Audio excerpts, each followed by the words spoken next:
Hello friends, સમય આવી ગયો છે સોના અને ચાંદીના વીકલી આઉટલુક વિશે જાણવાનો. તે પહેલાં આપ અમારી યુટ્યુબ ચેનલ સબસ્ક્રાઇબ કરો, શ્રી અંબિકા સિન્સ 1973.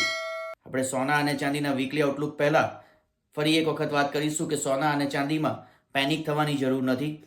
જે સોશિયલ મીડિયામાં વહેતા સમાચારો છે તે મુજબ હાલ તેવી કોઈ ધારણા નથી કે સોનું 50,000 કે 40,000ની રેન્જ બતાવે, પરંતુ સોનું આગામી સમયમાં પણ ખૂબ જ ઉપર જઈ શકે છે. ગત સપ્તાહની આપણે વાત કરીએ તો સોનું $3,000ની અંદર આંતરરાષ્ટ્રીય બજારમાં એટલે કે સ્થાનિક બજારમાં 89,000 સુધી આવી ચૂક્યું હતું. તો ચાંદીએ પણ લગભગ $10,000 જેટલો મોટો ઘટાડો નોંધાયો હતો. જો આવનારા સમયની વાત કરીએ તો સોનું લગભગ $3,140થી $3,300, તો ચાંદી $31.20થી $33 વચ્ચે રહે તેવી શક્યતા છે. સ્થાનિક બજારમાં સોનું લગભગ 94,000થી 99,000 એટલે ફરી એક વખત ઓલ ટાઈમ હાઈ જઈ શકે છે. તો ચાંદી પણ 94,000થી 1,00,000 વચ્ચે રહે તેવી શક્યતાઓ છે. આવનારા સમયમાં જો ભારતીય રૂપિયો વધુ ન ગગડે તો સોના અને ચાંદીમાં સ્થિરતા આવી શકે છે. Thank you friends.